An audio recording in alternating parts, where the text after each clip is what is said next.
First of all, congratulations. We spoke on Friday about how this was likely to be a very intense game against a team who's used to big finals, who's used to winning. Is it fair to say that game kind of looked how I expected it to look? Would you say the same?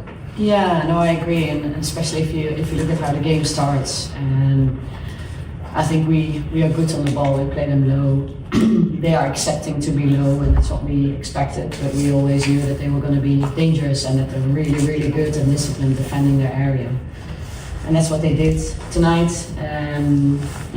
All my respect to the opposition, because it was a really hard game. It had to go to 120 minutes. So together with the fans who kept on jumping, I think, for 120 minutes, they brought so much intensity to the game. So it was a really hard game for us tonight, because of two reasons. Because of ourselves, I think we could have killed the game earlier, taking chances and creating better spaces. But at the same time, like I said, a lot of credit to the opposition for closing those spaces. And can I just ask you a slightly tactical question? When Kim went off, you had Kyra, I guess, maybe wasn't fit enough for 30 minutes, but you had Vic Palova, but you went for Laia Kadina in midfield. I know she's played midfield a fair bit, but what was the kind of the thinking behind that decision at that time? Yeah, so at that point we know that Cody is good with set pieces. We could see this from a set piece. She has been dangerous on attacking set pieces, and that was a big part of the game.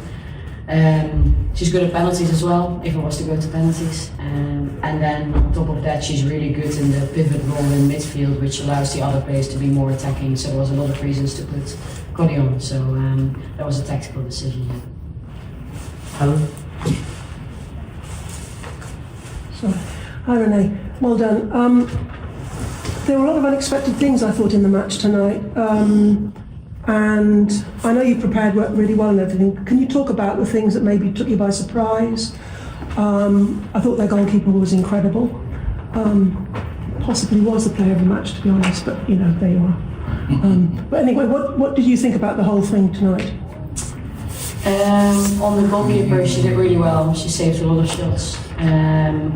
We wanted to keep our finishes low and force saves for the goalkeeper, where we thought we could react to spills and second balls. But she did great, and even on the pitch and in the rain, it was hard, but she was amazing. Otherwise, I think the game was what we expected it to be, and the opposition came out as we expected with how they started.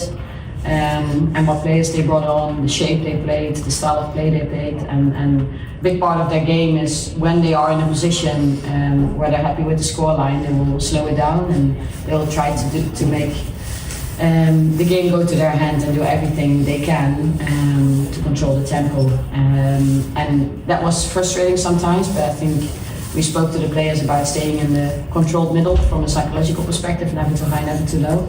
And I think we managed that well from a psychological perspective in the game.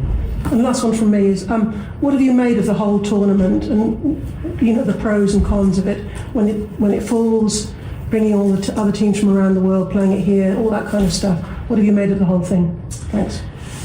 Yeah, of course, if you bring different continents together, it's going to be a challenge because competitions are different and run at different times of year. We were in the middle of the season, so for us the challenge is to make it work with the short turnarounds and pushing these two games in the middle of a busy season. For other teams, it's about being in pre-season and not having played competitive games yet. So there's challenges everywhere. I think it's always going to be a challenge as long as the competitions run differently across the world. I'm proud, of course, that we won the competition because you play against the champions of different continents, serial winners, and we win it. So I think we are proud to win it and to have participated in this competition. Thank you. Sonia?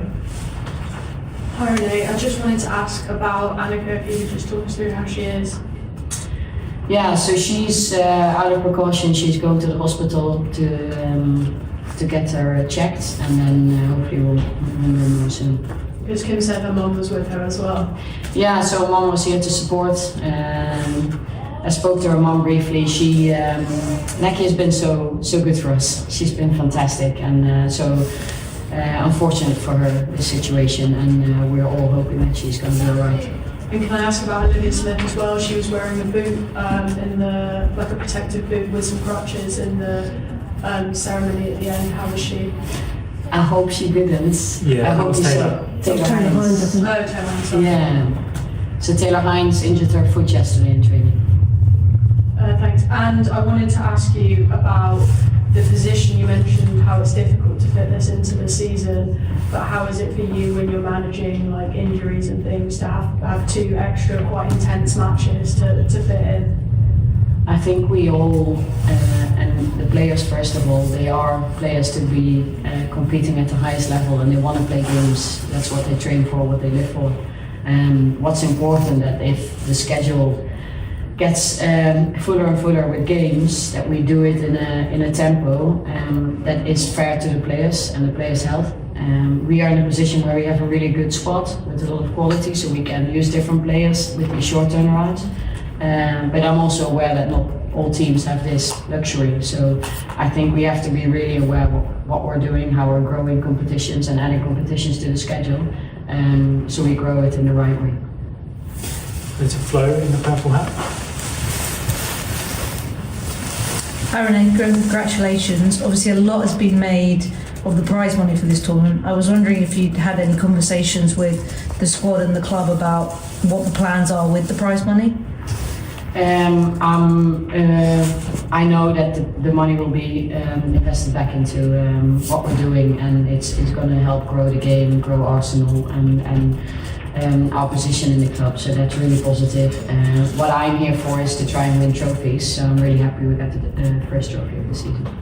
Any last minute transfer window shopping? Very last minute. Yeah, who knows? Thanks. Thanks. Head to back here, right?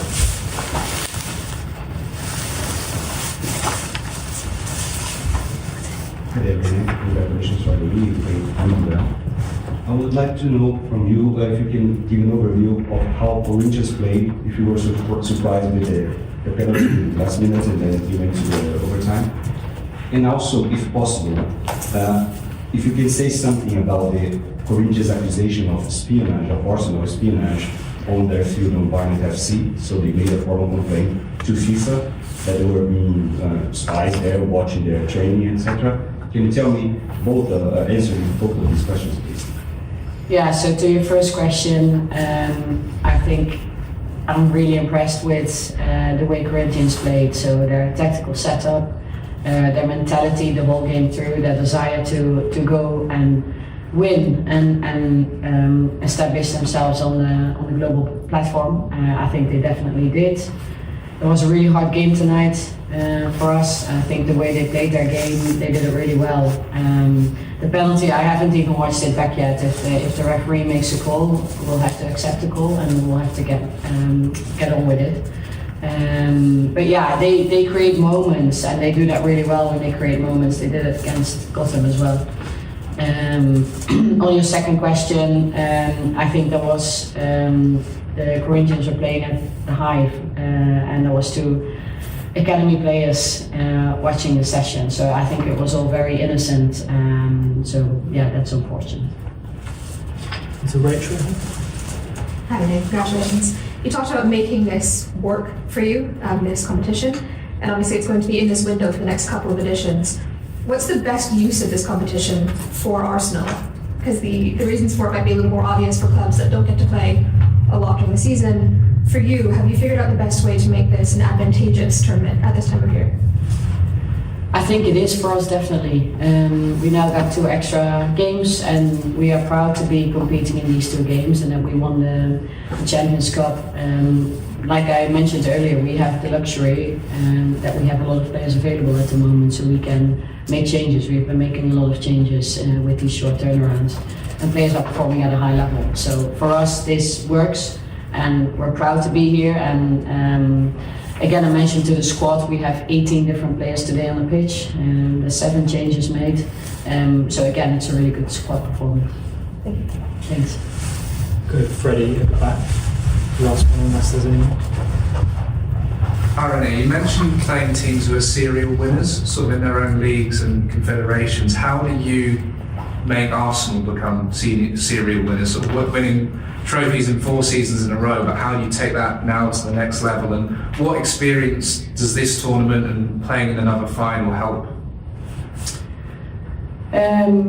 I were very proud to have won the first trophy of the season. We're still active in 3 other competitions, and we're going to go and do absolutely everything to get there. What's important for us is the team is performing well and in a great place. There's great togetherness and unity in the squad. There's very high investment, and I'm not saying that wasn't there at the first half of the season. But I think our challenge has been that we've lost points in the WSL with draws.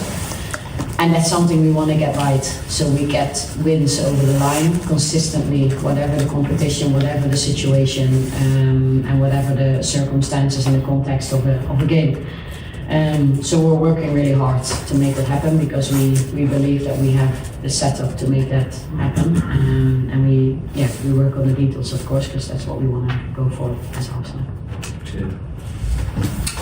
Thank you very much. Thanks to Rene and Dan. Thanks to the audience, and also a thank you to the interpreters we had in the background. They have made a tremendous job throughout these days. So thank you for coming, and looking forward to seeing you soon again. Thank you. Thank you, everyone.